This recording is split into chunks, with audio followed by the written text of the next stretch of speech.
Salam sejahtera, terima kasih karena bersama dengan saya di Nazilin Unity Channel. Orang tua-tua seringkali menasihatkan kita sebelum melakukan sesuatu, pikir dalam-dalam dulu. Orang tamak selalu rugi, kata orang tua-tua. Selain itu, sepandai-pandai tupai melompat, akhirnya jatuh ke tanah juga. Itu juga adalah peringatan orang tua-tua dahulu. Ini semua merujuk kepada apa yang terjadi sekarang, penemuan 170 juta dan jongkong emas. Akhirnya, ini pula yang terjadi kepada anak Ismail Sabri Yaakob selepas penemuan jongkong emas dan juga uang tunai 170 juta ringgit. Itulah yang dikatakan hanya karena seorang yang lain pun terpalit. Hanya karena perbuatan kesilapan sedikit boleh memudaratkan ramai orang. Jadi ini yang terjadi. Selepas jongkong emas ditemui, tular kembali aksi anak Ismail Sabri Yaakob menari. Sebelum saya teruskan ulasan kali ini, izinkan saya berkongsi dengan Anda produk yang boleh membantu Anda. Kenapa saya suka berkongsi dengan Anda tentang produk ini? Karena ianya sekarang murah. Yang kedua, ramai penonton dalam channel ini berusia lebih daripada 40 atau 50 tahun yang mungkin ada masalah gout. Jadi siapa yang ada masalah gout, cepat tekan butang produk ini. Anda boleh melihat beberapa jenis ubat gout yang berkesan. Ada testimoni daripada netizen kata mereka bagus, daripada penonton channel ini kata mereka bagus, boleh membantu serta merta, dan yang lebih penting lagi harganya sekarang murah. Jadi cepat beli sebelum harganya kembali kepada harga asal. Tekan cepat-cepat supaya Anda lebih mudah mendapatkannya. Oke, baik. Jadi kita teruskan. Terima kasih karena menyokong channel saya. Selepas jongkong emas ditemui, tular kembali aksi anak Ismail Sabri Yaakob menari. Klip video anak kepada bekas Perdana Menteri ke-9 Datuk Seri Ismail Sabri Yaakob rancak menari mengikut beat lagu barat tular kembali dengan deretan komentar lucu warga maya.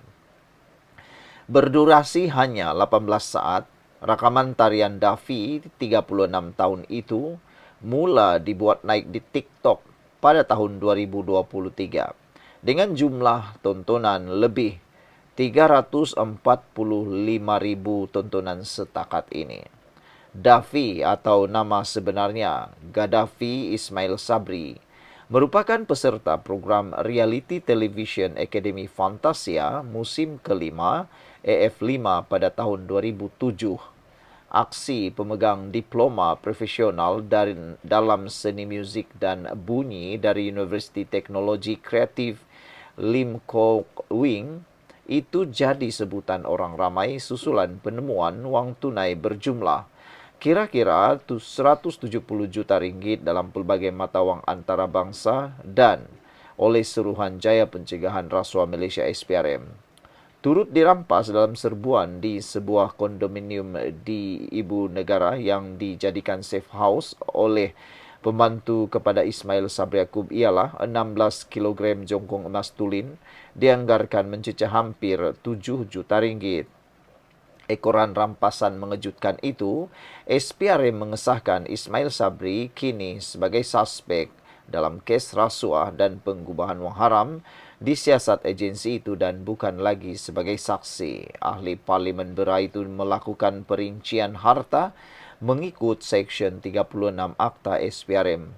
Sebelum ini, 4 individu termasuk bekas pegawai kanan Ismail Sabri ditahan manakala bapa Daffy itu dipanggil SPRM minggu lalu dan esok.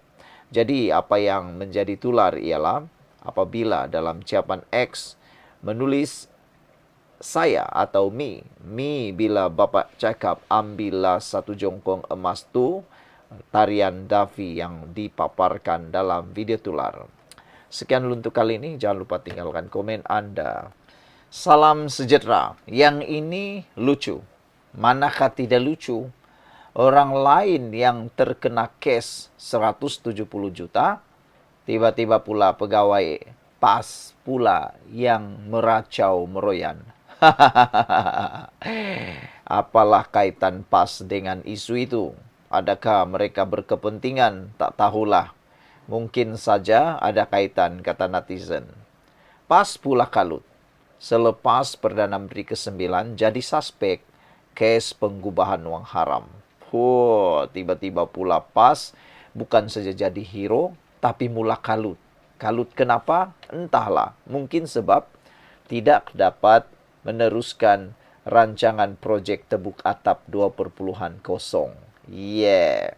Ada spekulasi menyatakan kononnya uang yang dikumpul itu tujuannya salah satunya ialah untuk mendanai projek tebuk atap 2.0. Tak apalah, Anda bolehlah buat tebuk atap kah tidak. Tapi yang bikin sakit hati, duit 170 juta itu dari mana? Itu duit rakyat. Kalau betul itu disakau daripada promosi kerajaan, dasar kerajaan, maka itu duit rakyat. Tak malukah guna duit rakyat untuk menghancurkan kestabilan politik ini? Tak malukah guna duit rakyat untuk tebuk atap, untuk kepentingan sendiri, untuk mencari nafsu sendiri, untuk kegunaan diri sendiri, mencari kuasa, tak sabar nak berkuasa. Kebawah-duli yang Maha Mulia di Pertuan Agung sudah bertitah.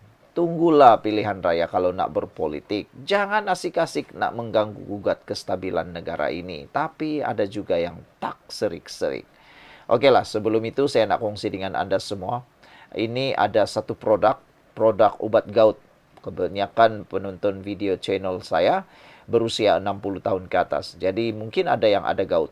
Bagi yang ada gout, beli produk ini. Produk ini terbukti bagus. Boleh menyembuhkan gout, boleh membantu meleguhkan gout. Halal, harganya murah sekarang. Ditawarkan oleh Shopee kepada kami. Murah untuk anda semua. Jadi beli cepat sebelum ianya tamat promosi. Okey? Terima kasih kerana membeli. Beli, jangan tak beli. Semua orang sudah beri testimoni. Saya dapat testimoni daripada kalangan penonton channel ini. Sudah membeli ubat gout ini. Terbukti membantu melegakan dan menyembuhkan gout. Okey. Pas pula kalut selepas Perdana Menteri ke-9 jadi suspek kes pengubahan wang haram. Reaksi penolong Setiausaha Agung PAS Muhammad Syahir C. Sulaiman berhubung ketegasan Suruhanjaya Pencegahan Rasuah Malaysia SPRM terhadap bekas Perdana Menteri mengundang kecaman orang ramai. Sahir yang juga ahli Parlimen Bacok menerusi ciapan di platform X tergamak mengaitkan SPRM dengan perkakas melawan musuh politik. Setuju ketegasan SPRM, siasat kes profil tinggi Perdana Menteri 64789 mengundang dua tafsiran, katanya. SPRM tegas lawan rasuah atau jadi perkakas lawan musuh politik. Ini yang jadi kecaman ramai netizen. Dalam kes Perdana Menteri ke-9, Datuk Seri Ismail Sabri Yaakob, wujud lebih dua tafsiran, kata Sahir. Moga SPRM teguh berani, kata Wakil Rakyat PAS itu yang bersetuju dengan naratif dalam laporan Sinar Harian. Rata-rata netizen mengecam sikap pemimpin Blok Perikatan Nasional itu termasuk mempersoal sama ada biarkan saja jutaan wang disakau selain tidak perlu takut jika berada di pihak yang benar. Apa sebenar prinsip hidup kamu, Sahir? Soal netizen. Ada hak rakyat miskin dan susah dari duit berjuta itu. Ingat, di akhirat tidak dilepaskan walau 1 sen pun. Kamu dipertanggungjawabkan kepada Allah, kata Ed Hasnia Ibrahim 1. Dalam masa sama, reaksi Sahir turut mengundang persoalan memandangkan Ismail Sabri yang juga ahli Parlimen Beras bukannya pemimpin daripada Perikatan Nasional PN. Apakah jedahnya? Ismail ini orang BN, bukan orang PN pun. Sama saja, kalau salah bicara sajalah. Apa masalahnya? Ini SPRM buat kerja pun kau nak tunggang juga ke, kata seorang netizen. Kalau ada bukti geng Bang Non sakau, report dekat SPRM. Jangan melalak memfitnah saja, kecam Sahril Samad. Lebih pedas apabila ada berpendapat reaksi Sahir selepas SPRI merampas wang tunai kira-kira 170 juta ringgit serta 16 kilogram jongkong emas tulin yang dianggarkan mencecah hampir 7 juta ringgit itu sekaligus mendedahkan sikap dalam dua muka pas. Sekaligus mendedahkan betapa hipokritnya manusia macam Anda yang diberi mata, gagal melihat dan diberi hati, gagal merasa, katanya. Mentafsir ikut selera parti dan kehendak berhala politik yang disembah sehinggakan salah laku yang jelas dan nyata perlu ditafsir semula ikut cita rasa templak Abdul Aziz Abdullah pula. Apa pula pendapat anda terhadap perkara ini, reaksi ini?